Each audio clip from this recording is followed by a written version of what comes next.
Yeah, I mean, that was a team that made the most sense for me with Myles Garrett was Detroit. Just because if they ever are comfortable with moving him, which it sounds like at this point they are not. But if they are comfortable, to me, you get him outside the conference and he goes to Detroit.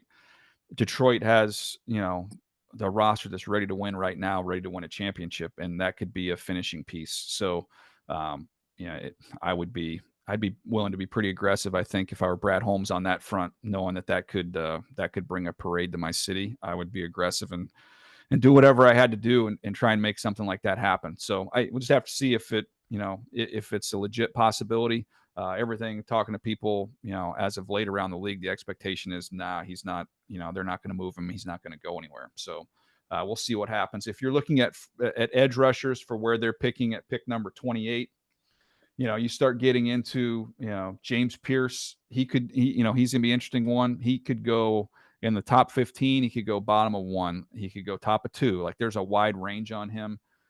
He's a lean, skinny rusher, but he has got a ton of juice and explosiveness. He really knows how to rush. His first three steps are pretty dynamic. So that would be one we'll see in the mix there. Again, I've mentioned some of these names before, but Shamar Stewart, we'll see what happens with him.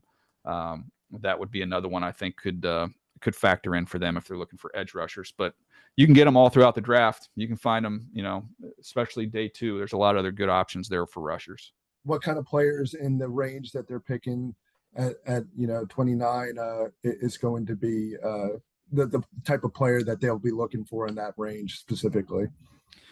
Well, I think he's been really intentional about how they've built their team.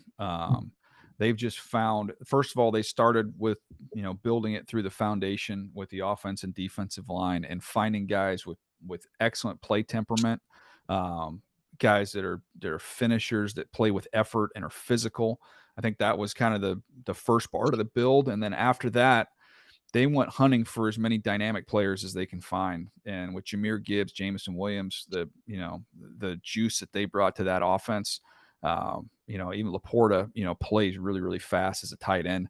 It just feels like they've combined the physical and the fast really, really well. And I think the way that they built it out was really, really, really, really smart. So I think now with where they are, I think it's, that they've got some of these young skill guys at these core positions, these core skill positions.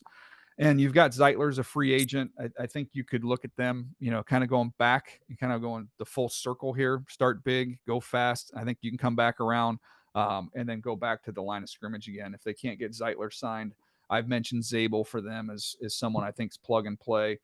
Donovan Jackson from Ohio State is another one who I think is plug and play. So those are kind of more, meat and potatoes guys, but they're in really good, they're in a really good spot.